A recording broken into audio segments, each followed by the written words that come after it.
Olá, pessoal.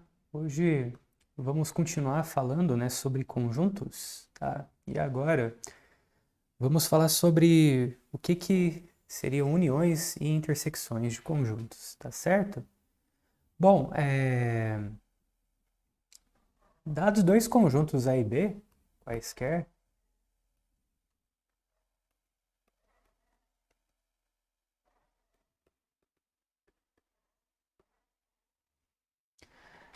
podemos criar um novo conjunto, né, com base nesses dois que a gente já deu, tá certo? E como é que seria esse novo conjunto, né? Poderíamos criar um novo conjunto que de elementos, né, que estão tanto em A quanto em B, tá certo? E esse novo conjunto a gente vai chamar de união, né? Então, chamamos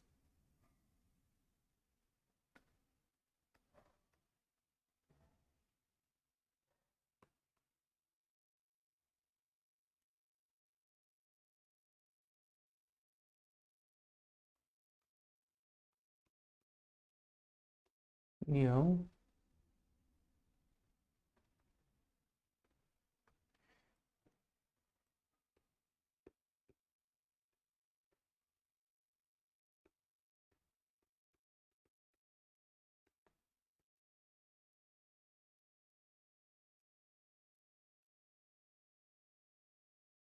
Então aqui a gente dá um símbolo, né, que coloca esse U aqui no meio de união, tá certo?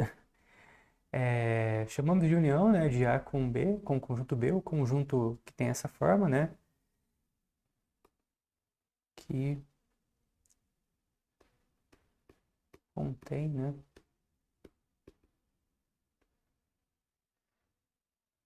junto formado por todos os elementos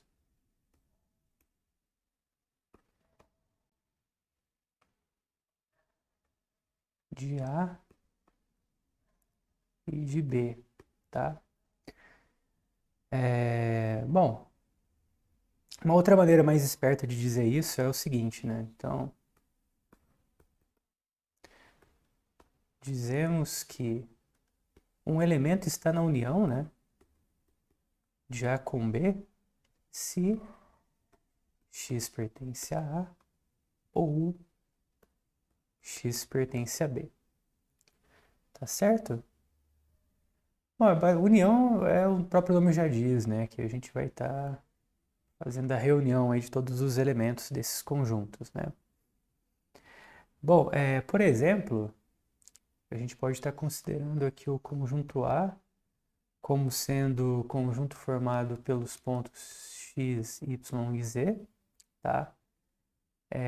B, conjunto formado pelos pontos 1 e 2. Então, quando a gente pega a união, a gente junta tudo, né? Então, vai ficar x, y, z, 1 e 2. Tá certo? Um outro exemplo é o seguinte, né? Se eu considerar o conjunto P como sendo o conjunto dos pares, que aqui eu vou dar uma outra forma da gente estar escrevendo, né? Esse conjunto dos pares, né? Então, eu posso escrever, como a gente viu, né? A gente pode escrever, começar a escrever onde os elementos moram, né? Ou seja, eles moram nos naturais e satisfazem a regra, né? Ou seja, qual que é a regra? N é par. Que podemos escrever da seguinte forma, né? Então, N é igual a 2 vezes K para algum K natural. Tá certo? Então, isso aqui também é você dizer que ele é par, né? Um número é par se ele é múltiplo de 2. Tá? E podemos também escrever os números ímpares, né? Dessa maneira aqui, ó. N é igual a 2K mais 1, tá? Para algum K pertencente aos naturais. Tá certo? Bom, quando a gente pega a união dos pares com os ímpares, né, dá o quê, né?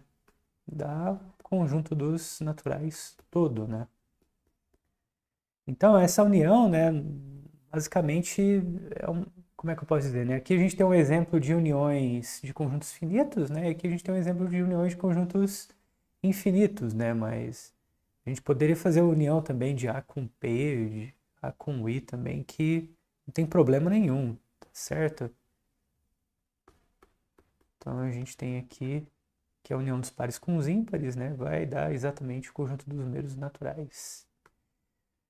Muito bem, né? Além da união, a gente pode criar um outro tipo de conjunto, né, a partir de dois conjuntos dados, que é o conjunto que contém os elementos em comum, né? Então, vou colocar assim, ó. Também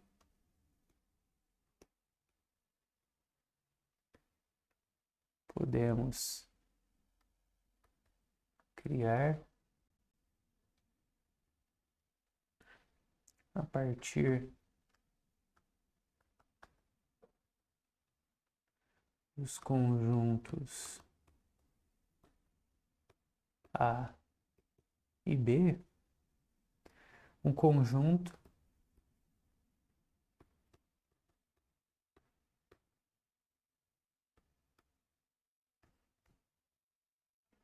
que possui os elementos em comum, elementos comuns, né, entre A e B, né?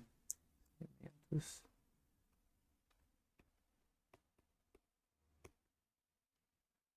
em comum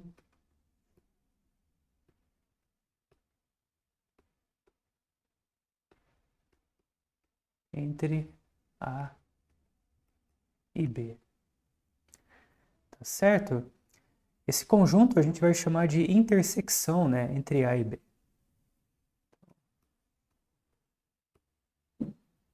Chamaremos esse novo conjunto de intersecção entre A e B.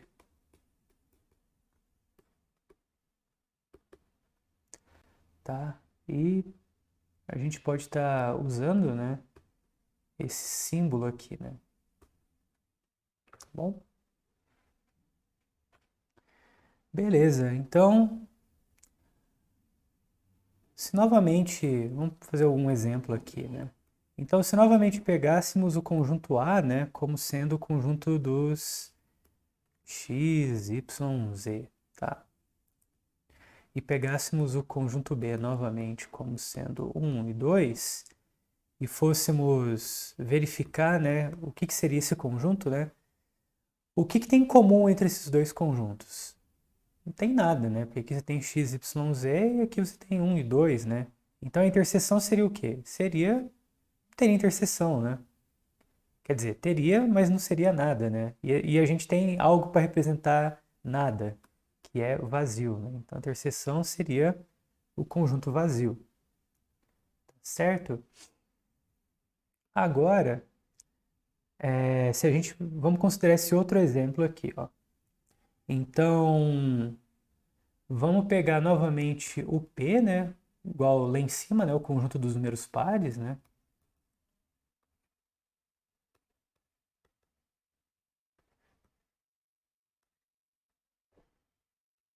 Tá certo? E vamos pegar o T como o conjunto dos múltiplos de 3, tá?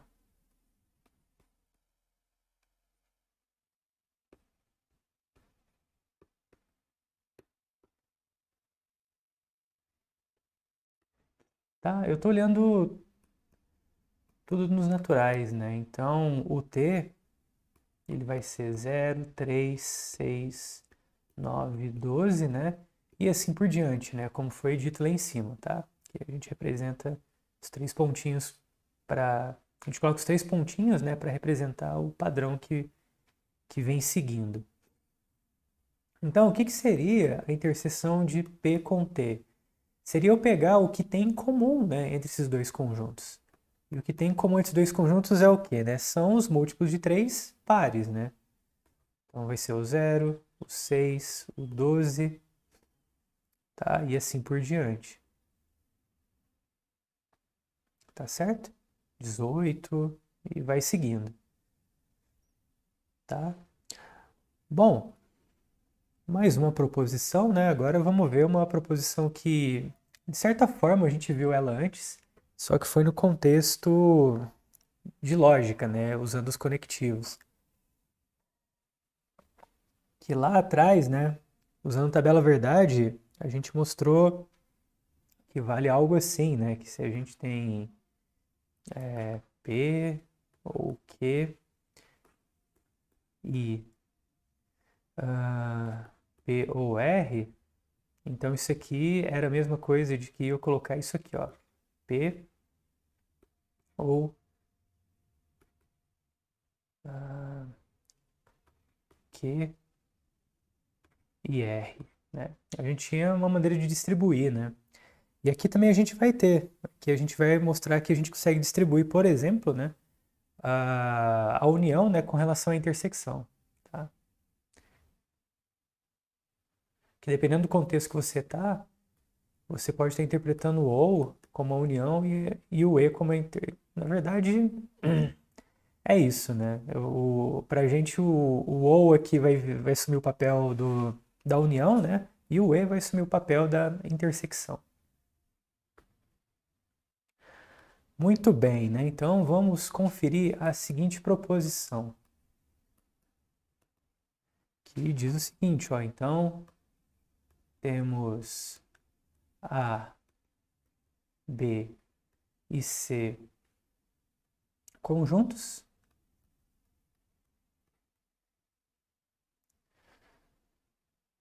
Então vale a igualdade.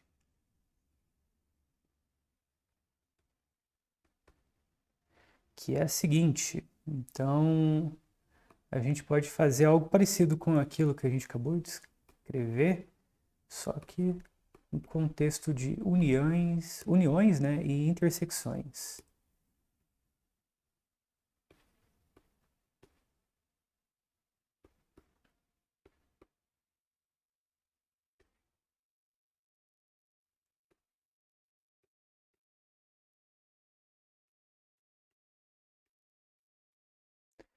Tá? Só que agora o que vai acontecer, né? Agora a gente vai ter que mostrar essa igualdade como a gente vinha fazendo, né? Então, lá atrás, né, a gente mostrou que dois conjuntos são iguais, né, se acontecer o quê? Se esse conjunto está contido nesse e se esse está contido nesse aqui, tá? Então, é isso que a gente vai ter que mostrar, né? Vamos ter que mostrar que vale essas duas inclusões, tá certo?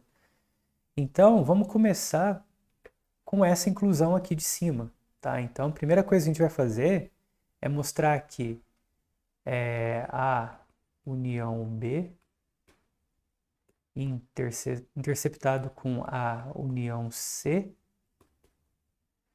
isso aqui está contido em A união B interceptado com C. Então, o que a gente vai fazer? A gente vai pegar um ponto arbitrário que está aqui, tá? E mostrar que está aqui. Então, vamos lá, ó. Então, a gente quer mostrar isso aqui, tá? Então, queremos mostrar. Não estou colocando isso, tipo, já assumindo que é verdadeiro, não. A gente quer mostrar isso.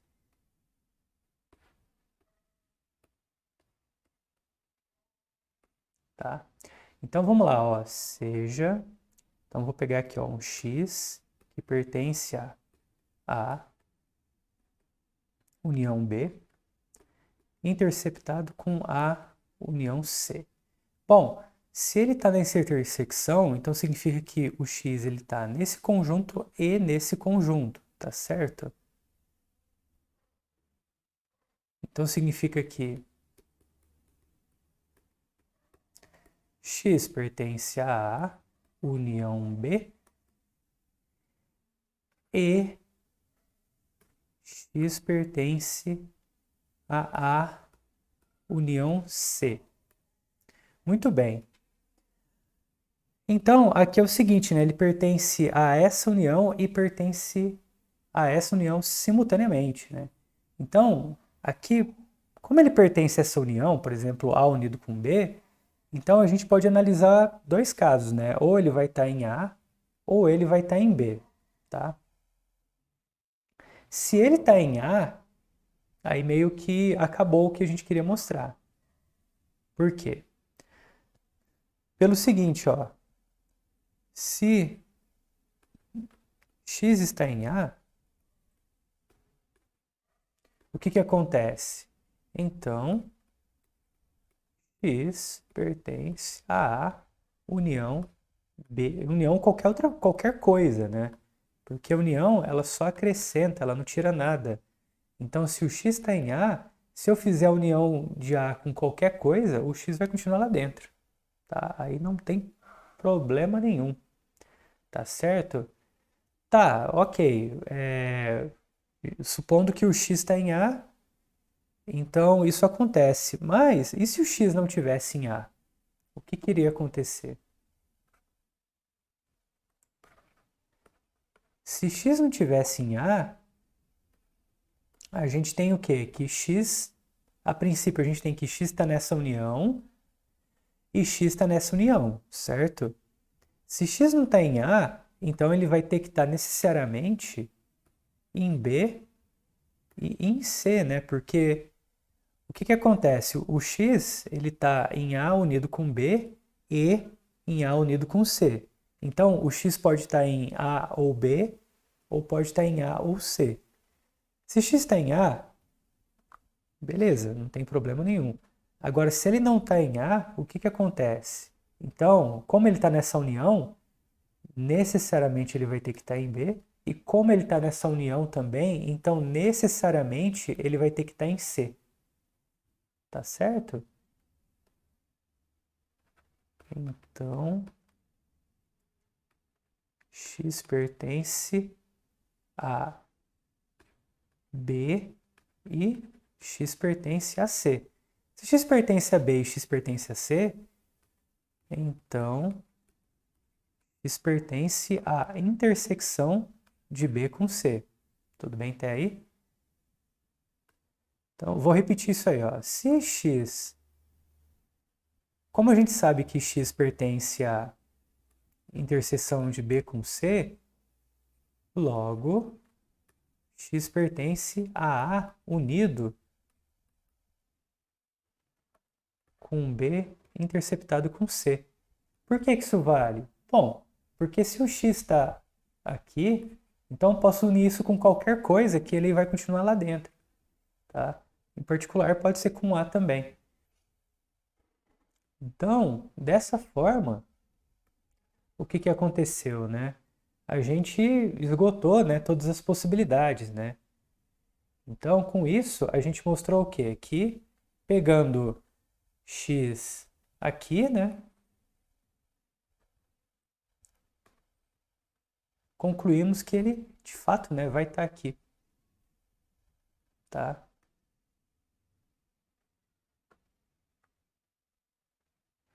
Muito bem. Agora, o que a gente precisa mostrar? Agora a gente precisa mostrar a inclusão contrária. Que é o seguinte, né? Então, vamos mostrar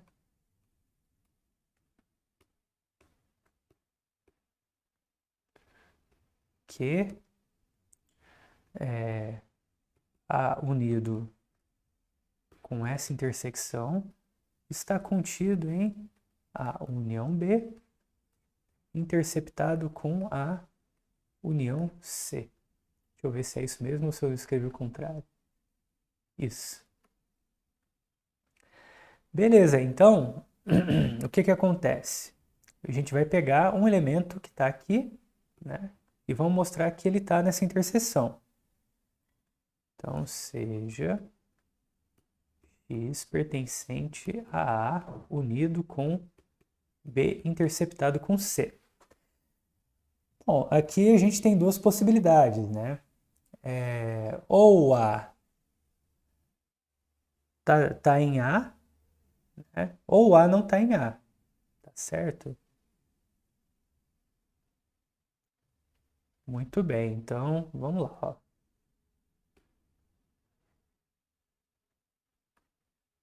Desculpa, ou X está em A ou X não está em A, né? Eu falei A, mas besteira. Então, se X está em A, ou seja, se X está aqui, o que que acontece? Então, X pertence a A união com B, porque eu posso pegar o A e unir com qualquer coisa que não vai alterar nada. E X pertence a A unido com C. Pela mesma razão, né? Eu posso pegar o A e unir com qualquer coisa que não vai fazer diferença. Bom, se x está nesse conjunto e nesse conjunto, então x está na interseção desses dois conjuntos. Logo, x pertence a A unido com B, interceptado com A unido com C. Muito bem, né? Então a gente esgotou essa possibilidade aqui, né? Agora, se a gente tiver que x não pertence a A. Se x não pertence a A, significa o quê? Que x está na interseção de B com C. Tudo bem? Então, x pertence a B interceptado com C. E o que que significa x está na interseção? Isso significa que x pertence a B e x pertence a C. O que que a gente pode fazer agora? Bom, a gente pode pegar o B e unir com A, pegar o C e unir com A.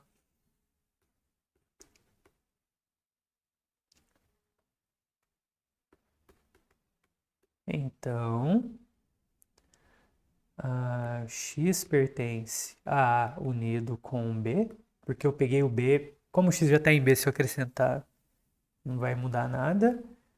E x pertence a A unido com C, pelo mesmo motivo, né? Se eu acrescentar também não muda nada.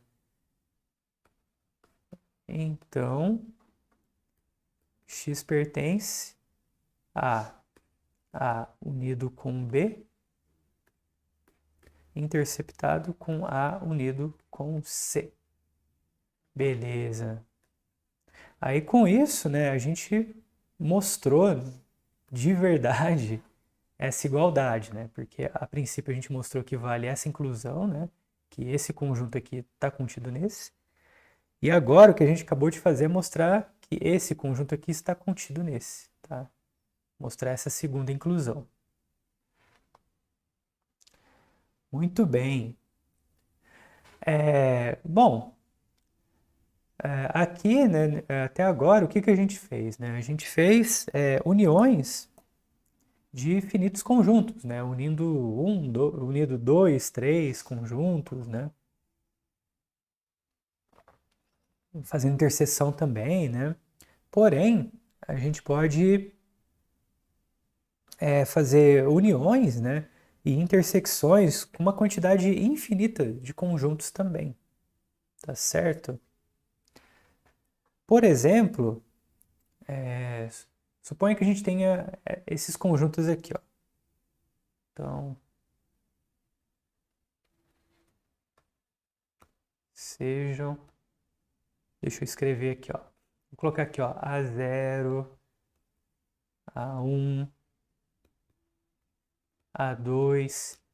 Aí eu vou colocar essas reticências para representar o quê? Que eu estou pegando uma quantidade infinita, né, de conjuntos, tá?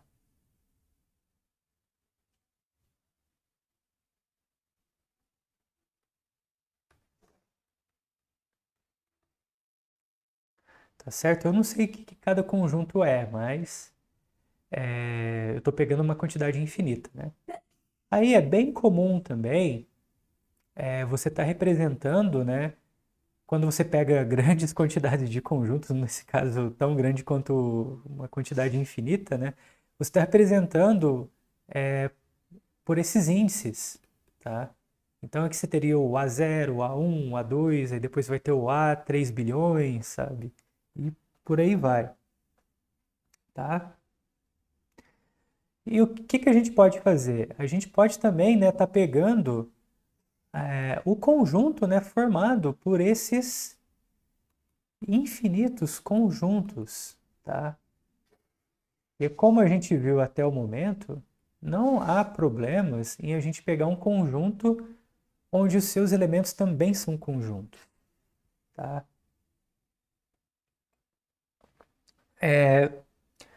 Existe uma outra maneira, né, esperta, da gente estar representando esse conjunto aqui também.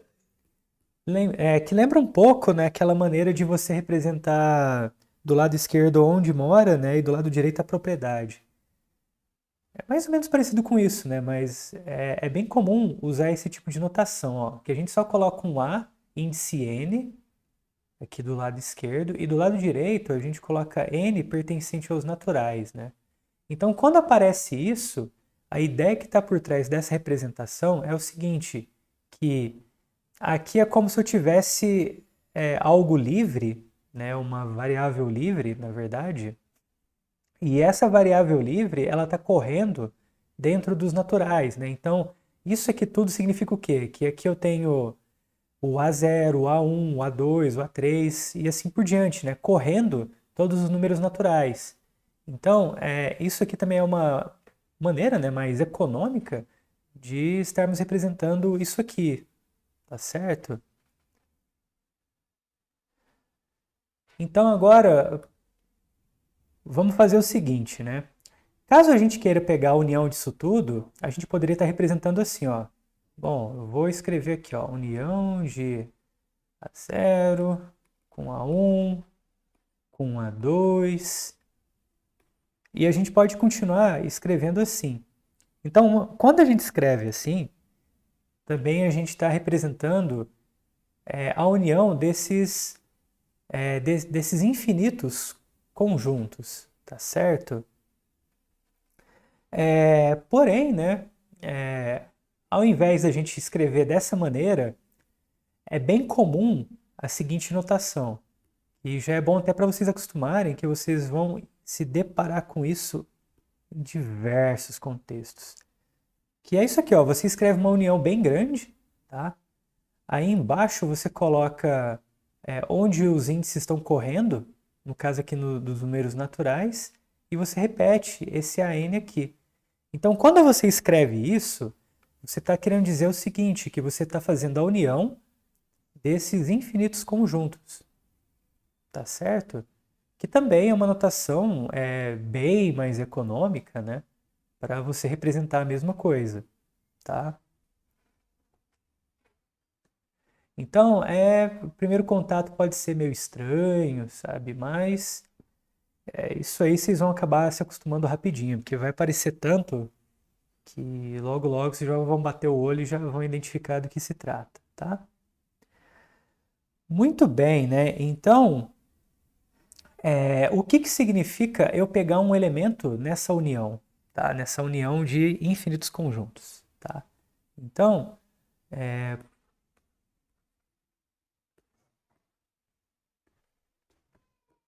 podemos dizer que x pertence, que se x pertencer a essa união é o que, né? Se existe um número natural tal que x pertence a k. O que que significa isso? Eu dizer que o x pertence à união de todos esses conjuntos significa dizer que ele está em pelo menos um desses conjuntos que estão sendo unidos, né? Então, sei lá, imagina que esses conjuntos, cada conjunto desse é uma bolinha dessa, né? E vai embora essas bolinhas, né? Aí eu quero pegar um elemento que está nessa união. Bom, se está na união, significa que ele vai estar em algum desses conjuntos, né? Então, o que que isso significa? Se eu enumerar aqui, né, tipo colocar aqui, sei lá, A0, A1, A2, A3, A4, né, e assim por diante, e, bom, peguei um elemento que está nessa união. Então, significa o quê? Significa que vai existir um conjunto, por exemplo, ele poderia estar aqui no A3, de maneira que ele vai estar aqui dentro. E é exatamente isso que eu estou escrevendo aqui, ó. Se ele está nessa união, significa que existe um número, né, que dá o conjunto em que ele vai estar lá dentro, que dá, sei lá, no caso, a posição, né, do conjunto, né? Tudo bem? Então, aqui é uma questão mesmo é de se acostumar com essa linguagem, tá?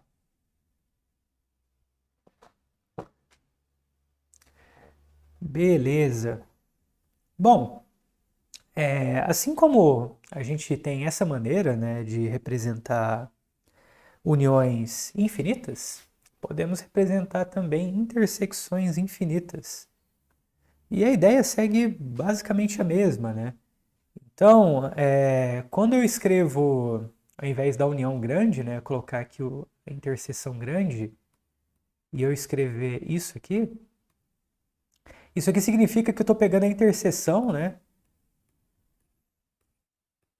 de todos os conjuntos infinitos, né, que eu listei ali, tá? E o que que significa isso, né? O que que significa um elemento estar nessa interseção? Significa que ele vai estar em todos os conjuntos, em todos os infinitos conjuntos, tá certo? Então, da mesma maneira, né? Se x pertence a essa intersecção, então significa o quê, né? Isso aqui acontece, então vamos colocar assim, ó, x pertence a essa interseção se para todo número natural, x, vou colocar assim, ó, temos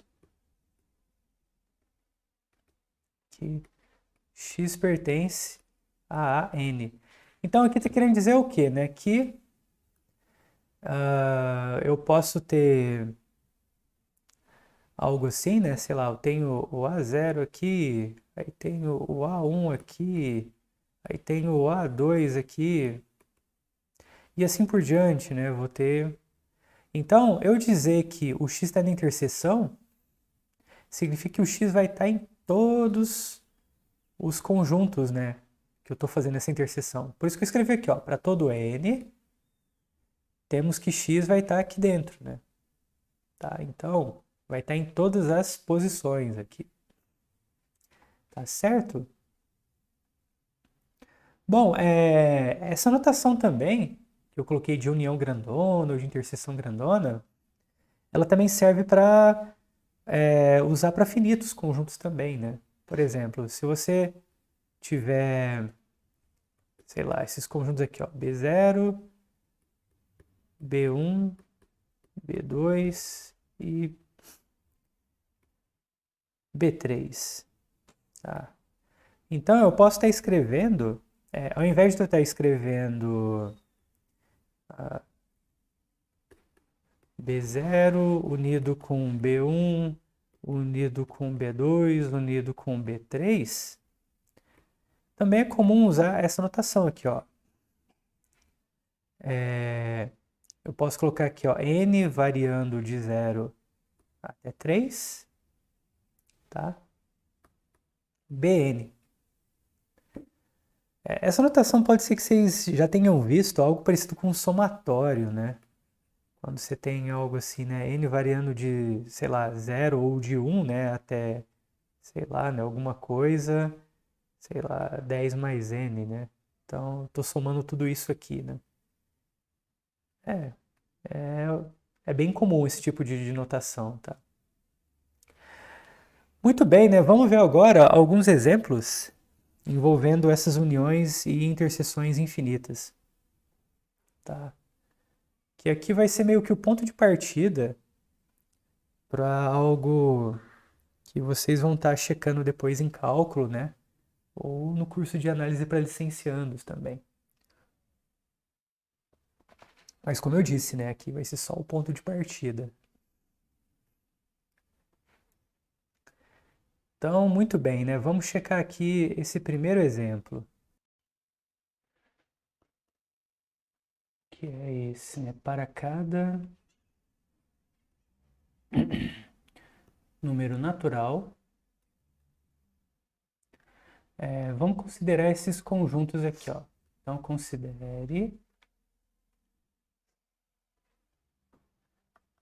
a n como, para cada n, né, eu vou chamar esse conjunto de AN o unitário de n, tá? Então, eu tenho infinitos conjuntos, tá? Onde cada conjunto é unitário. Tudo bem? Então, o que a gente vai fazer? Vamos mostrar que a união desses conjuntos aí vai ser o próprio conjunto dos números naturais. Tá certo? Então, o que a gente tem que fazer? Mostrar as duas inclusões, né? Mostrar que essa união aqui toda está contido nos naturais e mostrar que os naturais também está contido nessa união, tá? Então, a gente tem que verificar essas duas inclusões. Então, para a gente... Vamos lá, vou colocar aqui, ó. Vamos lá, bem devagar, bem tranquilo. Vamos mostrar que essa união está contida nos números naturais, tá? Então, o que a gente faz? A gente vai pegar um elemento que está aqui nesse conjunto e mostrar que ele está aqui nos naturais. Então, seja x pertencente a essa união.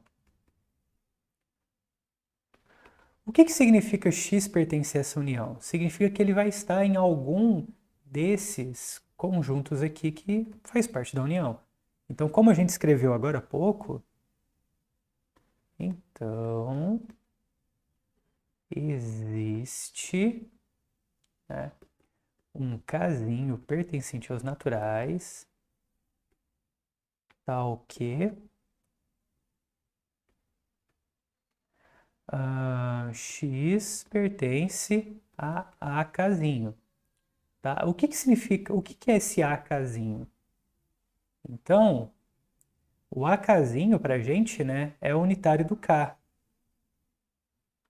Ó, então vamos lá. Ó. Então, como a casinho é igual ao unitário do k, e x pertence a esse conjunto, se x pertence a um conjunto unitário, então o x só pode ser esse cara.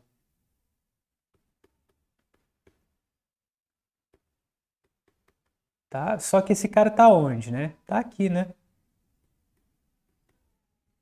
Então com isso a gente mostrou o quê, né? Logo, x pertence aos naturais. Tá certo? Uma outra maneira também da gente estar mostrando essa mesma inclusão é reparar o seguinte, né? Que para cada AN, ele é um subconjunto dos naturais, né? Então, quando a gente faz a união de subconjunto dos naturais, né? Ainda vai continuar sendo subconjunto dos naturais também. Tá certo? Então, seria uma outra maneira de ver, né? Que é uma maneira quando você já está um pouco mais acostumado, né, com esse tipo de linguagem, tá certo? Então, beleza, né? Com isso, a gente mostrou essa inclusão, né? Agora só falta mostrar a inclusão contrária.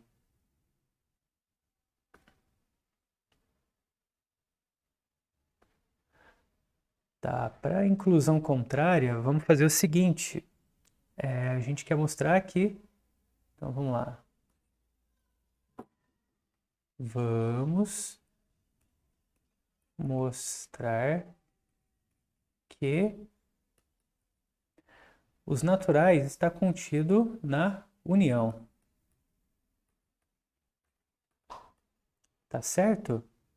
E como é que a gente faz isso, né? Vamos fazer o seguinte, né? Como a gente já estava fazendo, né? Então, vamos pegar aqui um elemento que está nos naturais, tá certo? E aí o truque é o seguinte, né? Se esse elemento está nos naturais, bom, um elemento qualquer vai estar no conjunto unitário dele mesmo, né?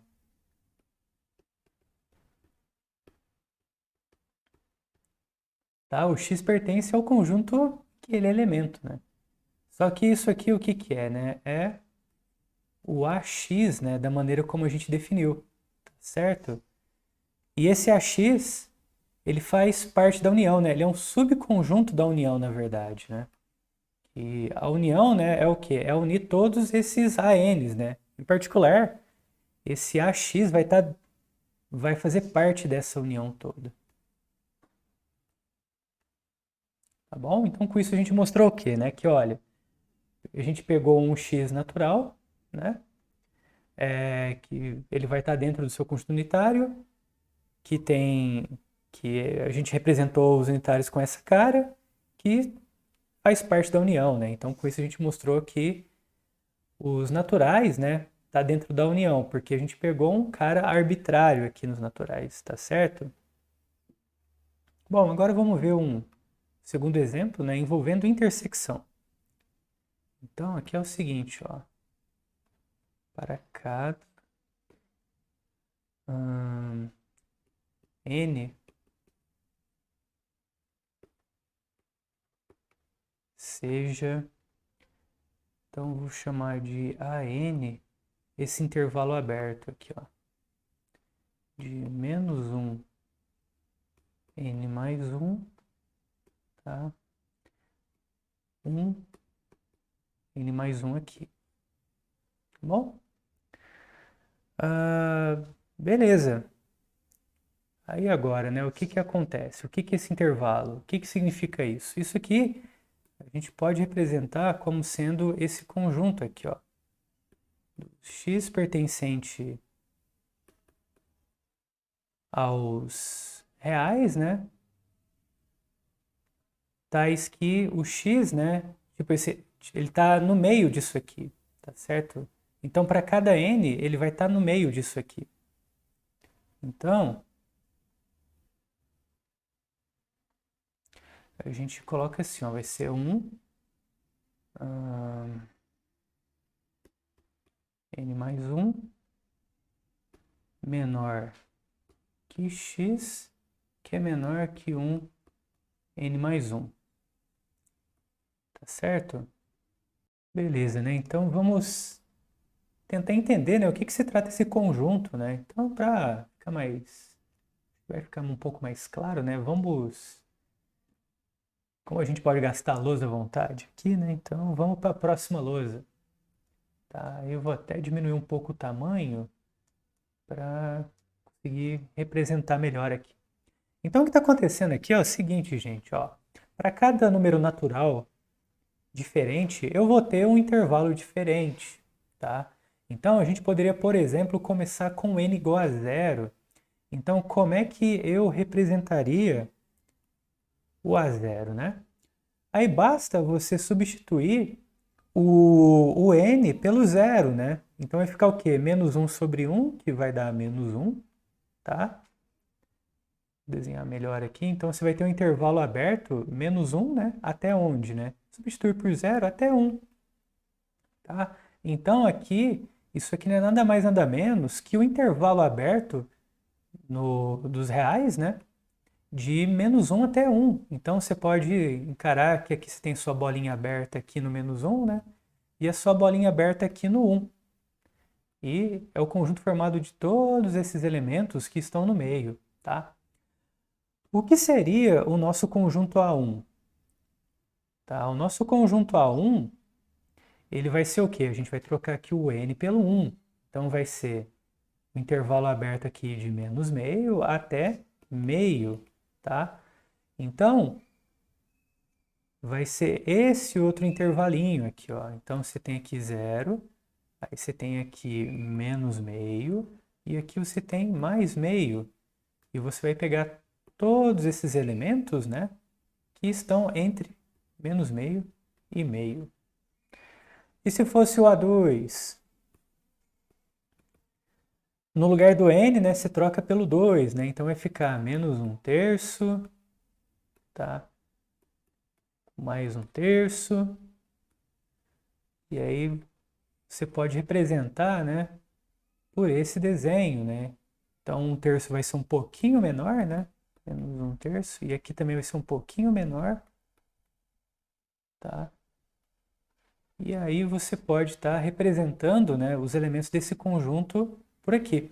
E assim por diante, né? Aí você continua você continuando esses conjuntos, né, você vai ter o quê? Intervalos que o zero está lá dentro, né? Cada vez menores, tá? E o que que eu quero fazer? O que que eu quero, né? Eu quero pegar a intersecção disso tudo, tá?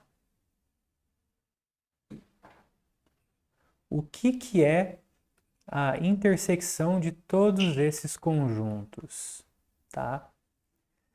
Bom, uma coisa a gente consegue ver pelo desenho. Lembre-se sempre, gente, ó, desenho mostra tudo, mas não prova nada, tá? Então, desenho é um recurso que ajuda a gente entender situações, né? Mas para você provar de fato, né, tem que usar todos os argumentos lógicos, né, que a gente está fazendo, tá? Então vamos lá, ó. Uma coisa, um elemento que a gente consegue garantir com certeza, né, que vai estar em todos esses intervalos, por menor que seja, é o zero. Tá? O zero está dentro de todos eles. Porém, a gente vai mostrar que o zero ele é o único elemento que está nessa intersecção, né? Que vai estar simultaneamente em todos esses infinitos intervalos, né? Em todos esses infinitos conjuntos que a gente está definindo. Tá bom? Então, como é que a gente mostra isso? Tá? Aí agora que eu vou estar ensinando uma técnica um pouquinho diferente. Na verdade, não tão diferente, porque a gente usou algo parecido em algum outro contexto aí, sabe? Mas sim, vai ser um pouquinho diferente, mas é mais uma técnica aí para a gente estar usando, né? Então, beleza, né? A gente quer mostrar que a interseção dá zero, tá? Então, a primeira coisa que a gente nota é o seguinte, ó, note que para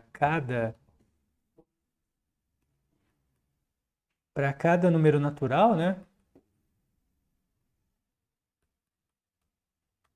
Temos que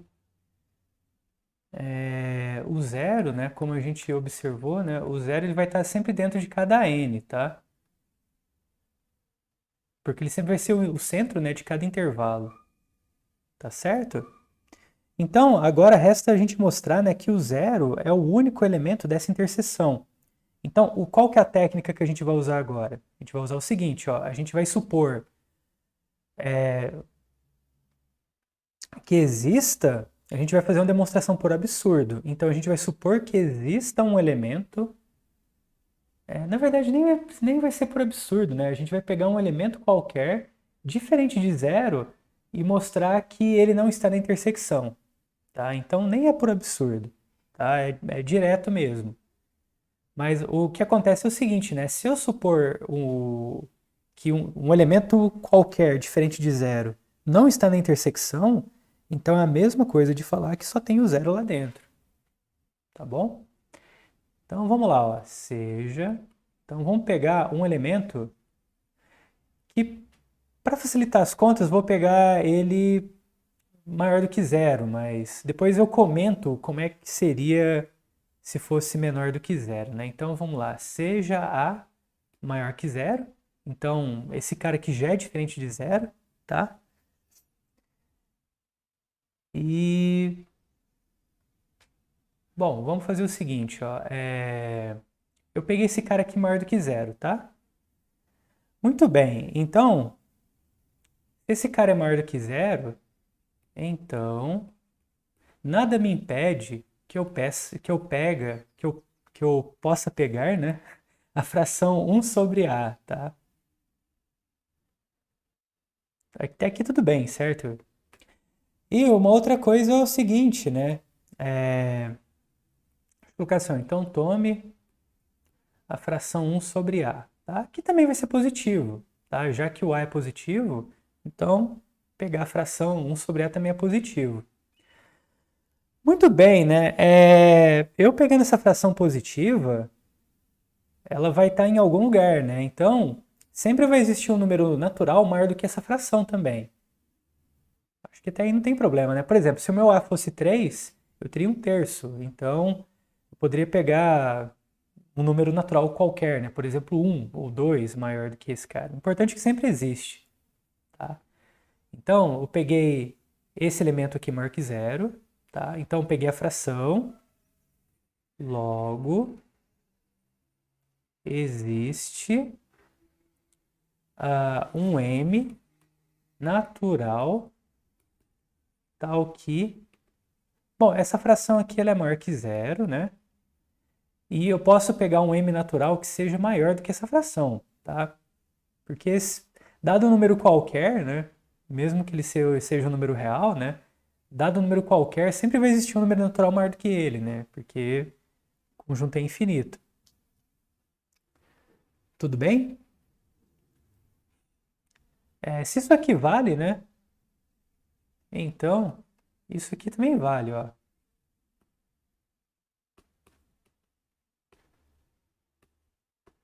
Tá? Somei 1, né? Se isso aqui já é maior, somar 1 é maior ainda, né? Tá? E aí, o que a gente pode fazer? Agora a gente pode fazer o seguinte, né? Como isso aqui é positivo e isso aqui é positivo, então quando eu passar isso aqui dividindo e passar isso aqui multiplicando, né, a desigualdade não se altera, tá? Já que os dois são positivos, né? Então eu tenho que isso aqui é positivo, isso aqui também é positivo, né? Logo, 1 sobre m vai continuar sendo maior do que zero, né? 1 sobre m mais 1 é menor que... E vou trocar, né, esses dois, né? Vou passar isso aqui multiplicando, tá? Beleza, então o que aconteceu aqui, né? A gente pode estar representando isso aqui por um desenho também. Tá, e que desenho é esse, né? A gente pode estar, por exemplo, colocando aqui o zero, né? E eu posso estar fazendo esse desenho aqui, ó. Eu vou colocar aqui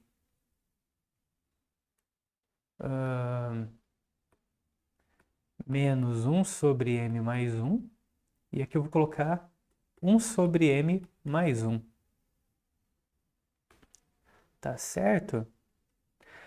Aí aqui o que a gente tem, né? Se você reparar aqui, esse aqui é o nosso conjunto, né? Esse aqui é o nosso intervalo de menos m mais 1 até... de menos 1 sobre m mais 1 até 1 sobre m mais 1, tá? E a gente representa por esse conjunto aqui, né? A índice m. E o nosso a, onde que ele está? O nosso a, ele é maior, né, do que 1 sobre m mais 1. Então ele está um pouquinho mais à direita aqui, né? Então isso significa o quê, né? Que o a, ele não está dentro desse conjunto. Então, como a gente fez toda essa construção aqui, foi para fazer o quê, né? A gente fez toda essa construção para mostrar que o a, ele não está dentro de a m maiúsculo, desculpa, de a maiúsculo m, tá? Então a gente fez toda essa construção para exibir um conjunto com essa cara, de maneira que o A não está lá dentro, né? Então o que significa, né? Se o Azinho aqui não está dentro de pelo menos um, né? Desses, desses conjuntos, né? Com essa cara, então ele não está na intersecção. Porque para ele estar na intersecção, ele tem que estar em todos, né? Então logo, A não pertence à intersecção de AN com N pertencente aos naturais. Tá certo? Beleza, né? O que que a gente fez aqui? A gente supôs que o A ele era diferente de zero e maior do que zero, né? E exibimos um AM que ele não está lá dentro, né? Tá, mas e se por um acaso o, o meu A fosse negativo, né? Se eu tivesse A menor do que zero, tá? O que que aconteceria? Se eu tivesse um A menor do que zero, bastaria eu pegar e multiplicar ele por menos um, tá? Aí eu poderia chamar de B, talvez, né? Igual a menos A, né? Aí eu teria que B é maior do que zero. E aí eu repetiria tudo isso que foi feito para o B maior do que zero, tá? E aí eu chegaria no mesmo carinha aqui, né? Eu chegaria que B, na verdade... Aí eu chegaria que, por exemplo, o B estaria mais para cá, né? Porém, se o B está aqui, o menos B está aqui, né? Tá? Se o B está aqui, o menos B está aqui. E o menos B é quem? O menos B é o nosso A. No caso em que o A fosse menor do que zero, né? A gente repetiria a mesma construção que a gente fez aqui para o maior que zero, só que fazendo para o B, tá? Onde o B é menos A, então isso passa a ser algo positivo. E aí depois a gente só retorna aqui e pega esse cara aqui, né? Tá? Aí tenta dar uma pensada, tá? Se ainda der uma enroscada, a gente tira essa dúvida depois também, tá bom? Tá, aí tem alguns exercícios também para fazer, tá? Beleza. Então agora vamos seguir para um tópico, para um próximo tópico, né? Que é o problema da gente estar considerando um conjunto que tem tudo, tá? Qual que é o problema da gente estar considerando um conjunto universo, assim, né? Chamar um conjunto que tem tudo de conjunto, né?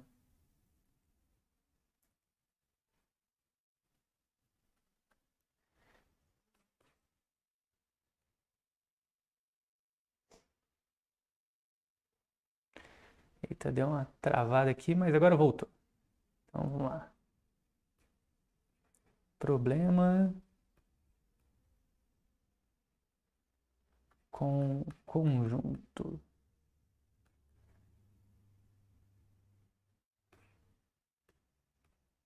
Ou conjunto universo, né? Então, o que a gente. Esse aqui eu vou só mostrar um exemplo de que nem tudo pode ser conjunto, viu, gente? Que senão pode causar alguns problemas.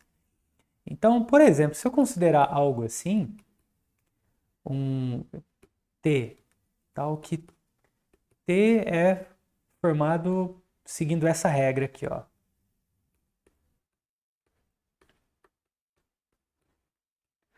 O que que é esse T pra gente? Esse T é conhecido como o conjunto universo, né?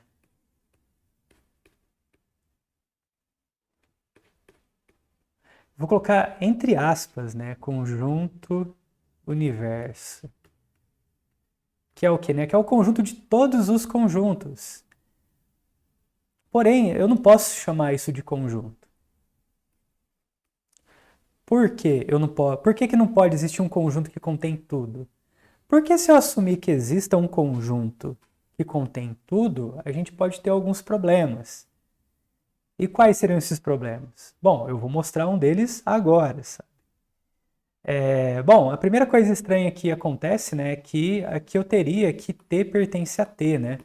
Porque se eu supor que T é conjunto, então ele pertence a si mesmo, né? Já que o T é o conjunto que contém todos os conjuntos, e eu estou falando que o T é um conjunto também, então ele vai conter a si mesmo como elemento. Isso por si só já é uma coisa muito estranha. Mas, beleza, se até aqui você não viu nenhum problema, então vamos fazer o seguinte, ó. Lembra que dado um conjunto qualquer e dado uma propriedade qualquer, eu posso pegar um subconjunto desse conjunto que satisfaz a determinada propriedade?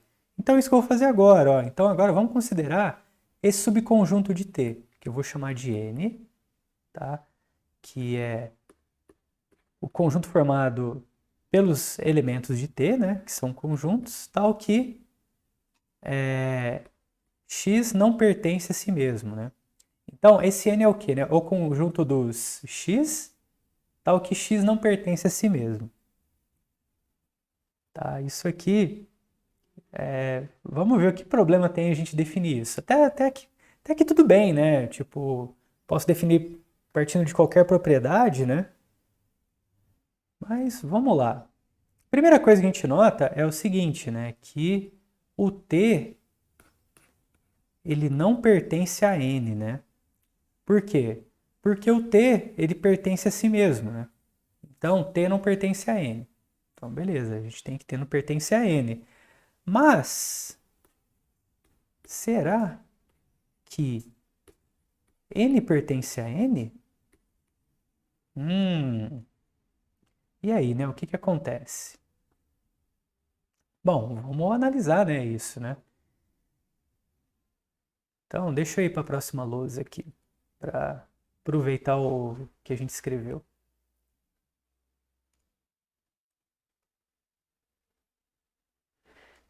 Então, vamos fazer o seguinte, ó. Vamos supor que se N pertence a N, o que que a gente tem? Bom, se N pertence a N, significa que N satisfaz essa regra aqui. Ou seja, se N pertence a N, então,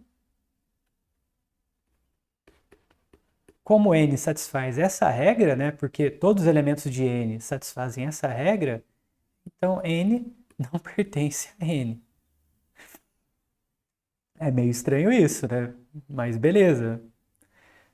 Será que pode piorar? Pode, por que não, né? Basta a gente supor. Bom, e se ao invés de a gente supor que. A gente tem duas possibilidades, né? Ou N pertence a N ou N não pertence a N. Mas se N não pertencer a N, o que que acontece? Se N não pertence a N, então ele não satisfaz essa regra, tá?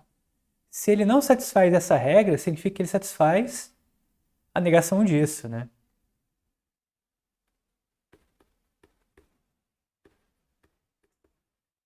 Olha só que coisa estranha. Se por um lado você supor que o N está dentro dele, então você tem que o N não está dentro dele. Por outro lado, se você supor que o N não está dentro dele, então ele está dentro dele. Então isso é o que a gente chama de quê, né? De paradoxo, né? De uma contradição, né?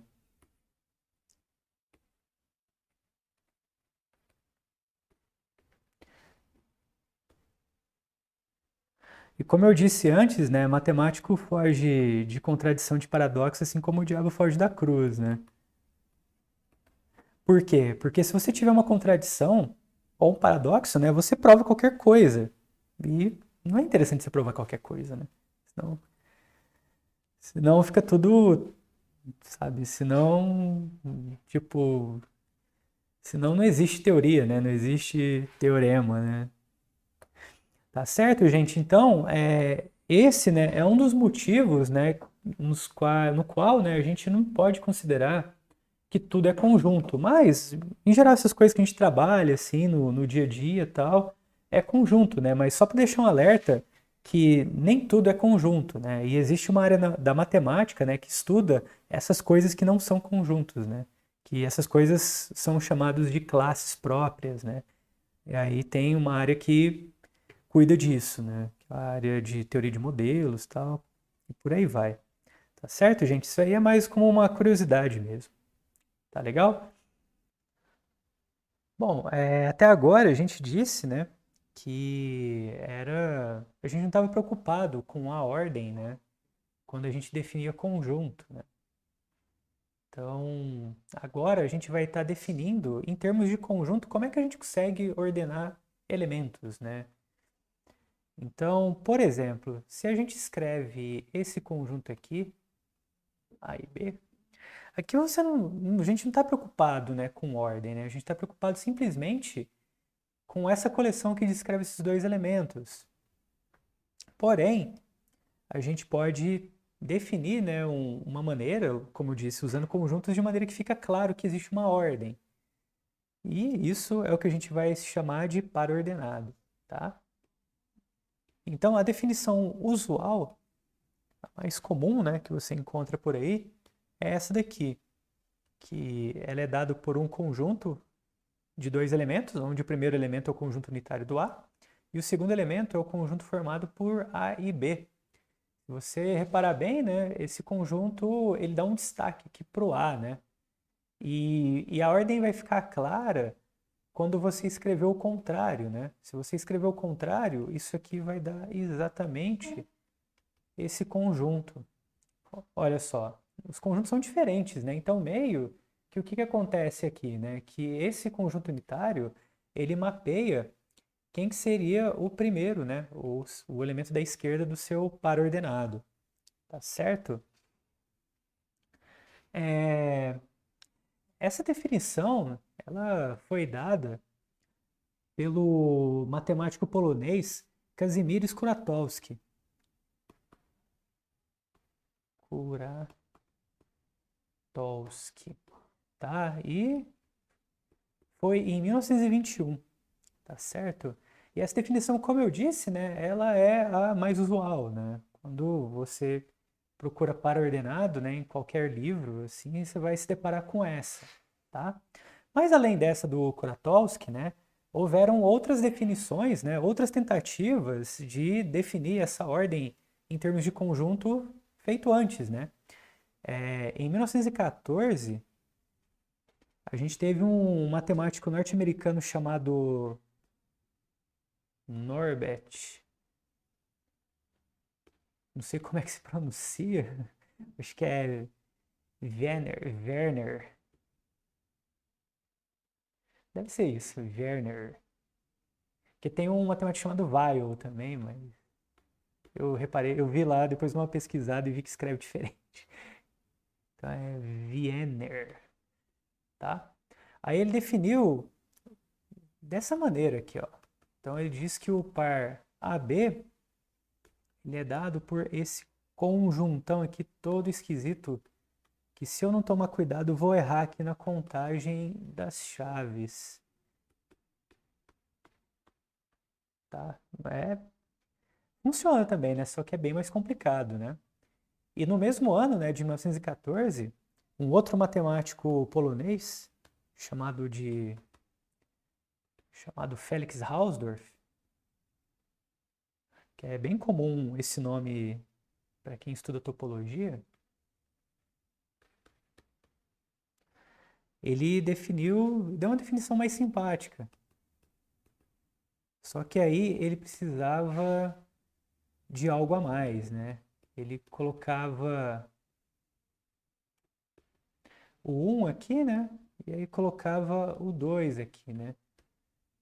Nesse caso, fica claro, né, que o 1, esse conjunto aqui com o número 1 serve para marcar a primeira coordenada, né? E esse conjunto aqui com o número 2 serve para marcar a segunda coordenada. Porém, né, essa definição você precisa, né, usar o 1 e o 2, né? E, e a ideia de teoria de conjuntos, né, é você meio que criar o 1 e o 2 a partir, sei lá, de conjuntos aí, né? A partir do vazio, por exemplo. Então, essa definição do Korotowski se torna mais interessante, né? Porque depende única e exclusivamente, né, dos elementos A e B, né? E não é tão complicada quanto essa do Wiener, né? Muito bem.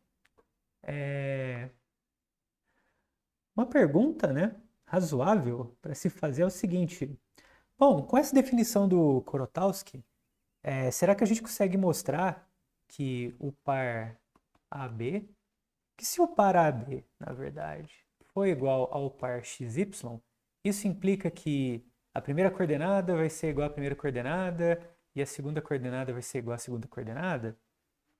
Ou seja, se acontece isso, então acontece isso, A igual a X e B igual a Y? Bom, a resposta é sim, né? Que se não valesse isso, a gente não usaria essa definição como par ordenado, né? Mas como é que a gente mostraria, né? Pela definição que a gente viu agora há pouco. Bom, é o seguinte, vamos descrever o que significa cada um, né? Então, pela definição, o par ordenado AB, a gente pode estar escrevendo, né, dessa maneira.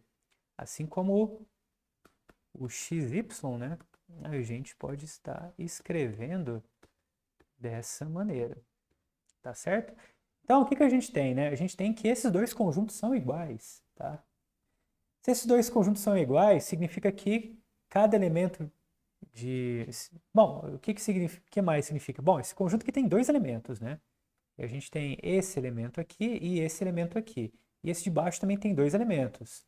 Então, significa que ou o unitário do A vai ter que ser igual ao unitário do X, ou o unitário do A vai ter que ser igual ao conjunto formado por X e Y, tá? Só que o que acontece, né? Não faz sentido eu pegar um conjunto que é unitário e dizer que esse conjunto unitário é igual a um conjunto que contém dois elementos.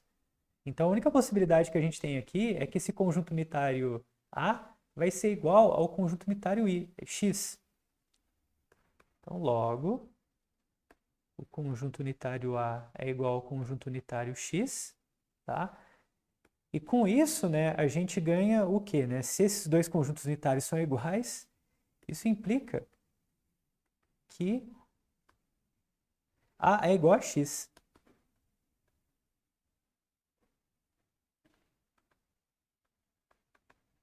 Tá? E se A é igual a X, então a gente. E a gente tem que. Se esse conjunto é igual a esse, então resta que esse conjunto é igual a esse. Tá?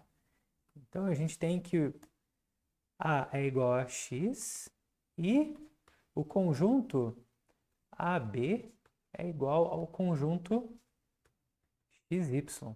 Tá? Se A é igual a X e esses dois conjuntos são iguais, então o que resta aqui é que B vai ser igual a Y. Tá certo? Então, com isso, de fato, né, a gente mostrou que A é igual a X e B é igual a Y. Tá? Então, beleza. Vamos agora dar a definição, né, do que seria o produto cartesiano. Né? Então, sejam A e B conjuntos.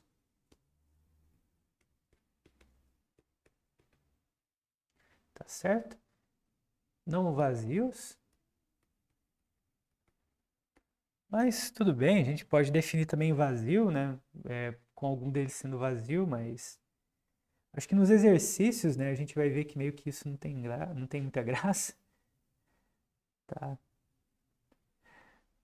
Ah, na verdade não, eu já vou comentar já já.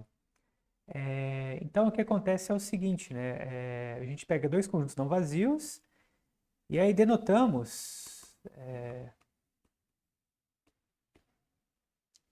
o produto cartesiano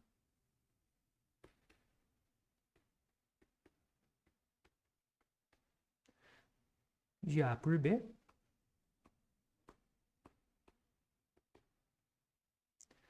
O conjunto, a gente lê assim, né? A cartesiano B, né? Bota esse xizinho no meio, né? Então, esse conjunto para a gente é o que, né? É o conjunto formado pelos pares, né? Que a gente definiu agora há pouco, onde o primeiro elemento aqui está em A e o segundo está em B, tá? Só isso. E como eu disse, né? Aqui você lê símbolo como A cartesiano B, tá?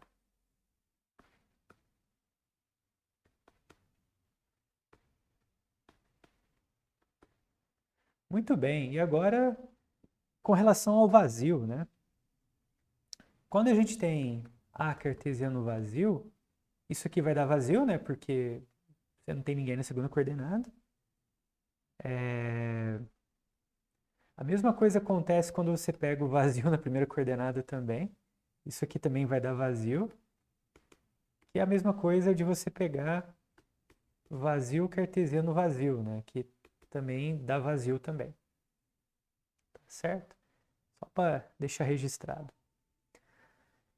Muito bem, e vamos ver uma proposição usando o produto cartesiano, que é a seguinte.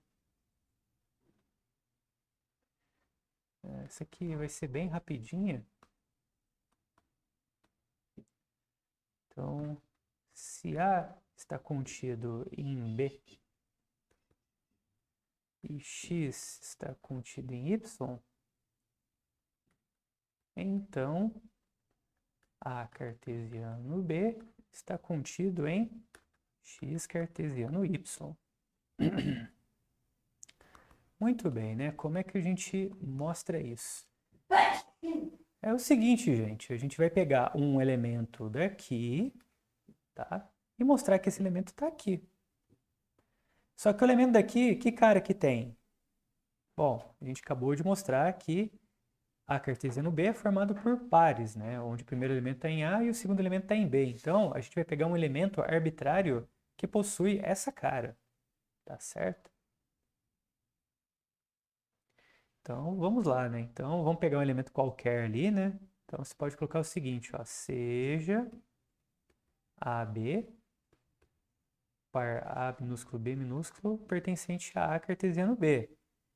Então, pela definição, né, de produto cartesiano, o que que a gente tem? A gente tem que Azinho pertence a A e Bzinho pertence a B, tá? O que mais a gente sabe? A gente sabe que... Ah, perdão, gente, aqui em cima A está contido em X, né? E B está contido em Y. Senão não faz sentido o que eu vou falar agora, tá? Então, beleza, né? Se eu tenho que o A tá contido em X e o B está contido em Y, então a gente tem essa inclusão aqui, tá? Mas a técnica é a mesma, né? A gente vai pegar dois elementos, um par que está aqui e mostrar que está aqui, um par arbitrário. E foi isso que a gente fez. E agora a gente vai usar essas duas informações, né? Então, como eu sei que o Bzinho está em B e B está contido em Y, opa, vamos começar com A, né? Então, como eu sei que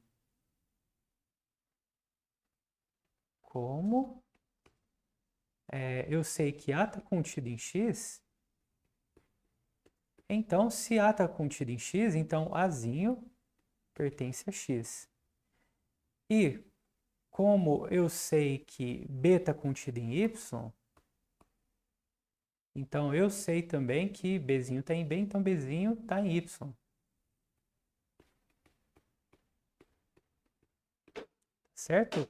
Então, se Azinho está em X e Bzinho está em Y, logo a gente tem que o par ordenado AB está no produto cartesiano de X e Y, né? Porque o produto cartesiano de X e Y é o quê, né?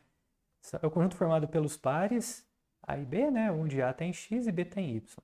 Aí com isso acabou, tá certo? Aí vai ter alguns exercícios para vocês fazerem, né? Envolvendo o produto cartesiano.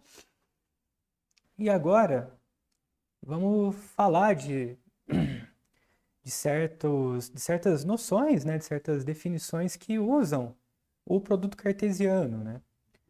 E a primeira delas são as relações binárias.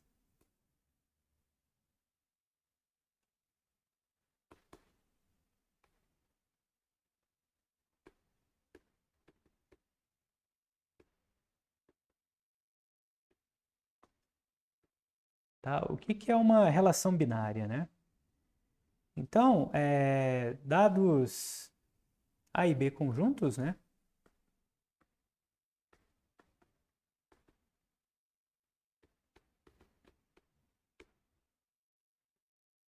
Dizemos que R é uma relação binária de A com B.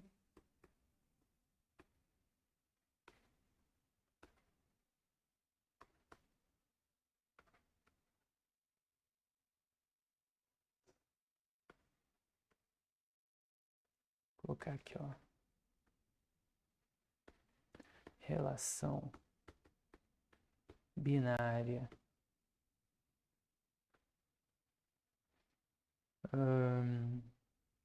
de A em B.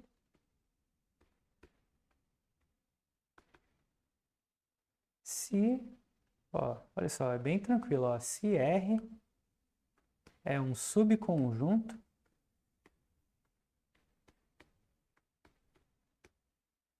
de A cartesiano B. Tá? Então, uma relação binária de A com B é somente um subconjunto, né, de A cartesiano B.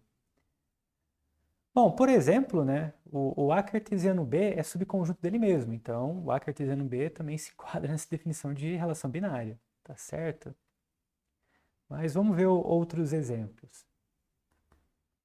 Então vamos lá, ó. Por exemplo, se a gente pegar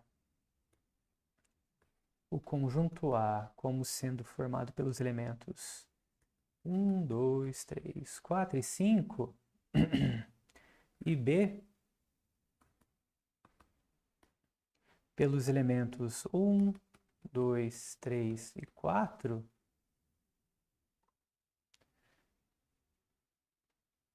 quais são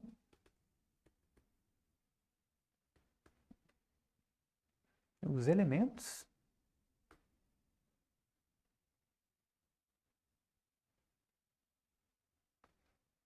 da relação R igual a...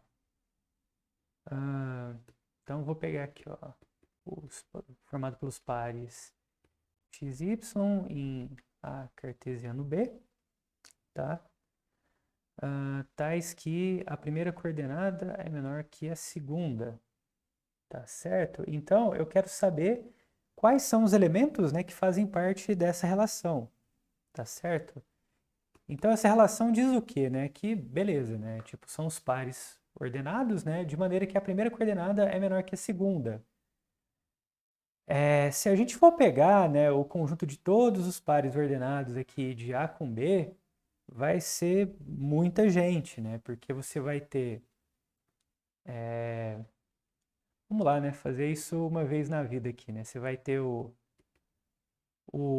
esse com esse, né? Então vai ter o 1, você vai ter o 1, 2, você vai ter o 1, 3, você vai ter o 1, 4, aí você vai ter o 2, 1, você vai ter o 2, 2, você vai ter o 2, 3 e você vai ter o 2, 4.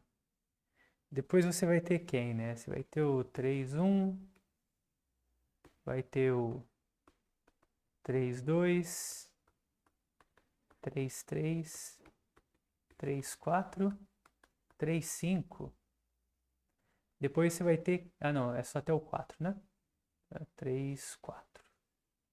Depois a gente tem com o 4, né? Então a gente tem o 4, 1, 4, 2, 4, 3, 4, 4, 4, 5.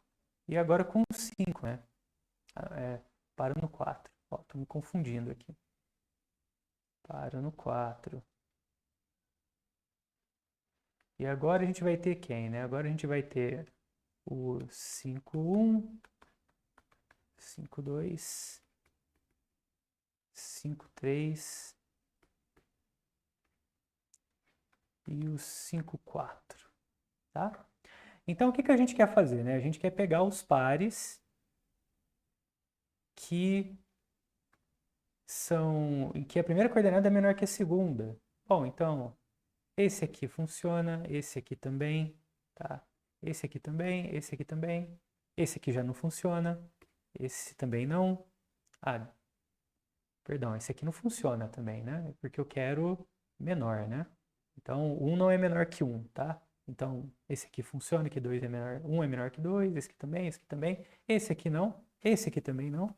Esse aqui funciona, esse aqui também, esse aqui não, esse aqui não, esse aqui também não, e esse funciona. Agora, esse não, esse não, esse não e esse também não. E aqui nenhum deles dá certo, né?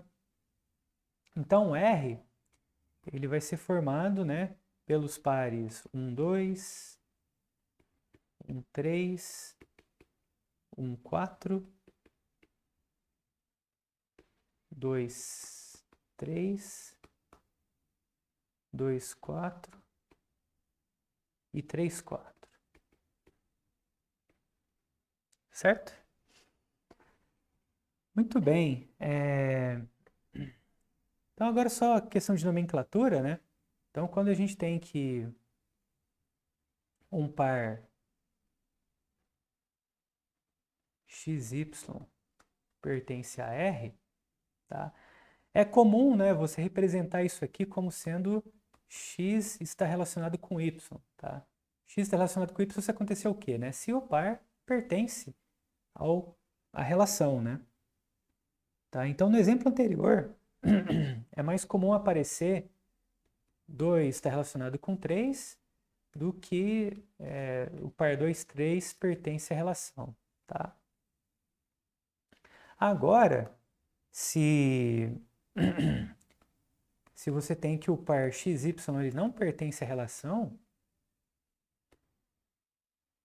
tá? Então dizemos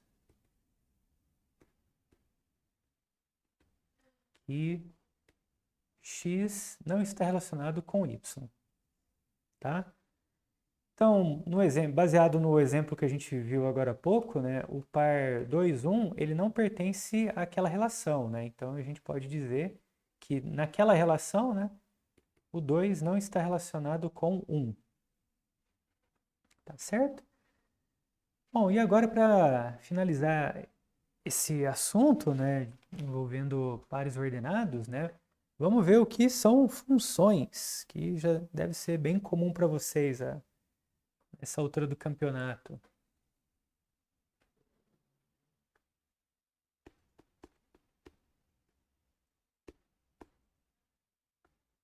Tá, então, novamente, né, sejam, né, A e B conjuntos e F uma relação. Lembrando, né, que relação é um subconjunto do produto cartesiano, tá? Então, o que é uma função? Uma função é um tipo especial de relação. Então, dizemos que f é uma função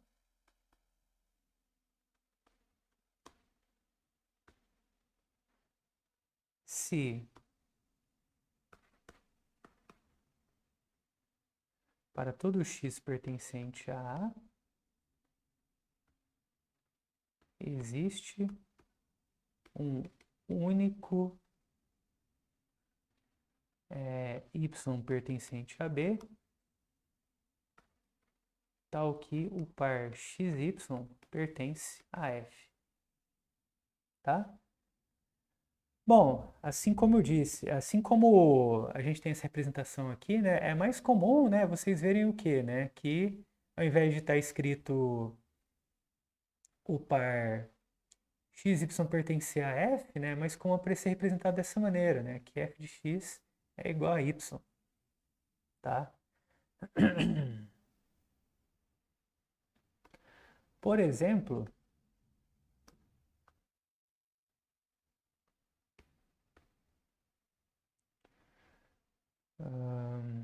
se eu pegar x como sendo igual a 1, 2, 3, 4 e y igual a 1, 2, 3, esse conjunto aqui, né, essa relação, ela é uma função, ó, 1, 3, 2, 1, 3, 3, 4, 1.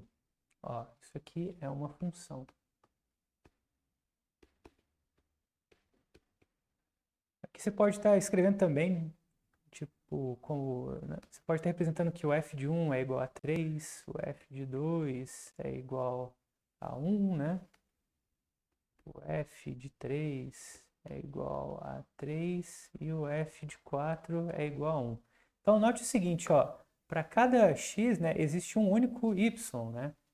Então, você não tem casos de que, por exemplo, o 1, você não tem coisas assim, né? Tipo, o 1 aparecer com 3, depois o 1 aparecer com 2, né? tá? Então, do jeito que está escrito aqui é uma função. Isso aqui não pode acontecer, né? Mas aparecer o mesmo número aqui, isso aqui não tem problema, tá? Então, beleza, né? Agora temos o que é domínio e contradomínio, né? Então,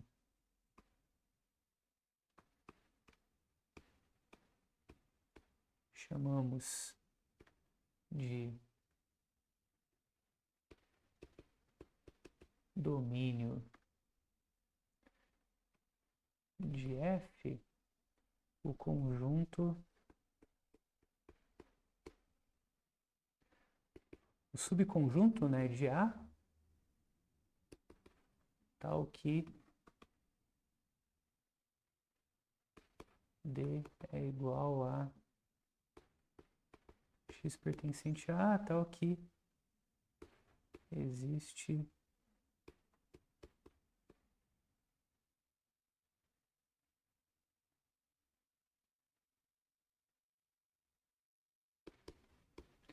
tal que o par pertence a F. Tá? Então, domínio da função é o quê, né? É todo mundo, né, da primeira coordenada onde está definindo a sua função, né? Então, em geral, a gente costuma definir no conjunto todo, né? Mas poderia definir a função somente num pedaço desse conjunto, sabe? Que aí seria o domínio, tá? E além do domínio, né, a gente também tem a imagem, né? Que se o domínio é um subconjunto de A, né, a imagem vai ser o subconjunto de B. Então,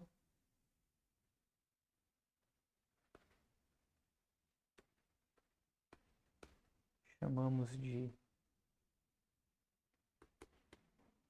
imagem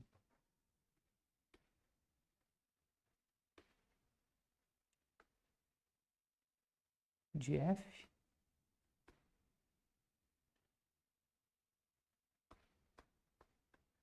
o conjunto, vou chamar aqui de IM, olha aí, Instituto de Matemática, né? IM de F, tá? Que é na verdade, ele é um subconjunto de B, né? Certo? De maneira que a imagem de F é igual aos elementos de B, tais que existe um x pertencente a A, tal que o par xy pertence a B. Tá certo? Muito bem. Então é basicamente o seguinte, né? Basicamente os elementos da sua segunda coordenada da sua função, né? Muito bem. Observa aqui que nesse exemplo anterior, a gente tem o seguinte, né? A gente tem que o domínio da função vai ser o x todo, né? Porque a função aqui ela é aplicada no 1, aqui aparece o 1 na primeira coordenada, o 2, o 3 e o 4, né? Então o domínio aqui vai ser o conjunto x todo. E a imagem é o conjunto formado apenas por 1, 3, só 1 e 3, né? Então, a gente pode colocar aqui o seguinte, né? Que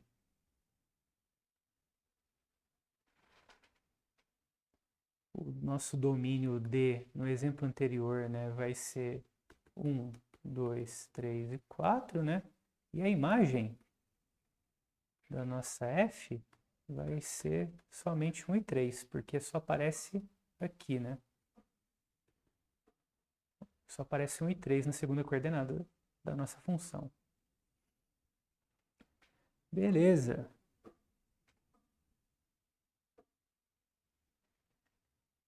Então, vamos lá.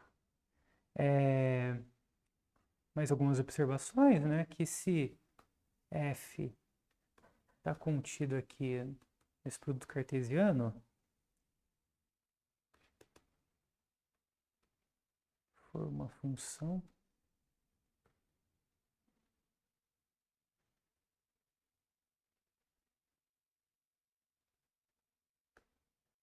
Então,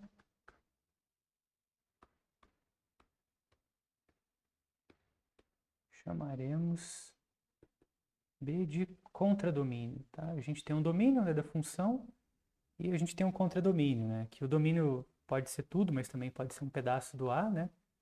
Mas o conjunto B todo, ele é o contradomínio.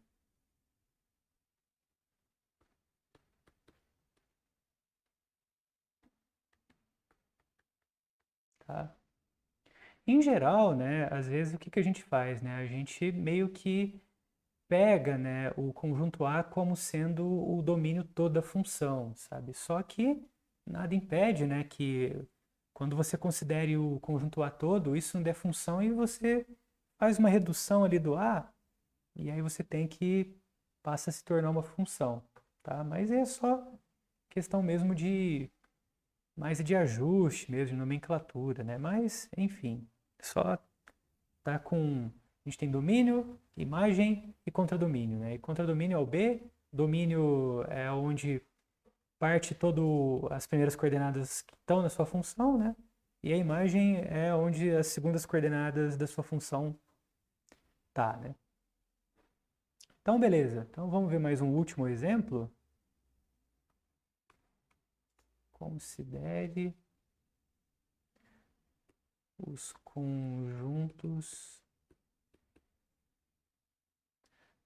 A como sendo 0, 1, 2 e 3 e B como sendo menos 1, 0, 1, 2, 3, tá? E as seguintes relações binárias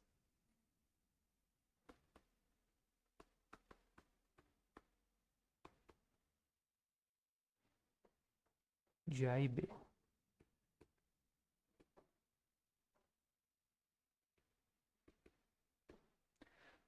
Muito bem, então aqui a gente tem R como sendo formado pelos pares XY, pertencente a cartesiano B, tais que vale essa regra aqui, ó. Y é igual a x mais 1. Então, o que acontece? Vamos pegar, né, e aplicar tudo isso, né, para os valores de A e ver o que a gente tem, né? Então, por exemplo, para A igual a 0, a gente tem que o y dá 1. Tá? Para A igual a 1, a gente tem que o y dá 2. Para A igual a 2, a gente tem que o y dá 3. Tá? E para A igual a... Deixa eu ver se eu consigo puxar um pouquinho para lá. Não precisa, mas só para deixar mais centralizado aqui. E a gente tira esse traço daqui.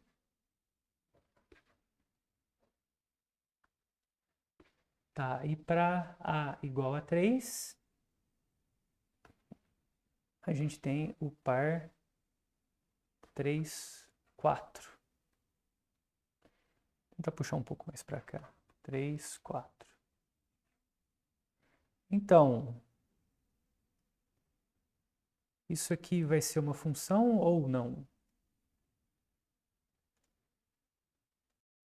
Isso aqui é uma função, né?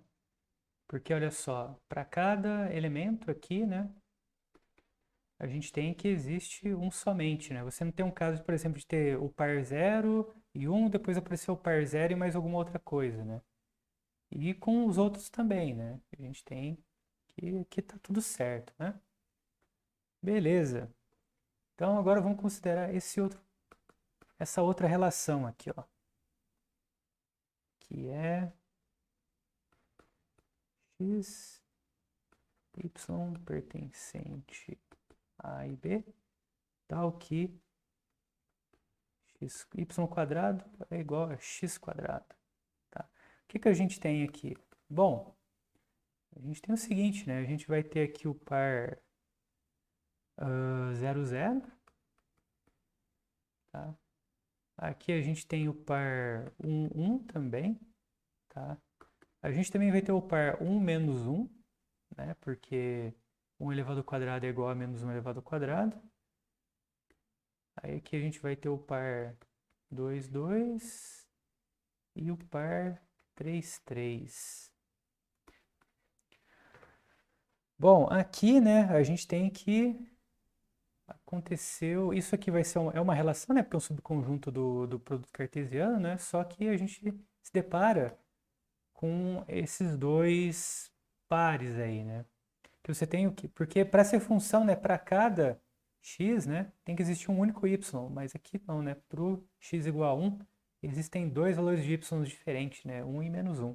Então, o primeiro é função, né, que eu tinha esquecido de escrever, mas o segundo não é função. Tá certo, gente? Então aí vai ter mais alguns exercícios, né, para tá brincando um pouco com isso, né, para ver o que é função, o que não é função, tá? E qualquer dúvida, a gente tem os canais aí para esclarecer e continue se cuidando, pessoal. E até a próxima.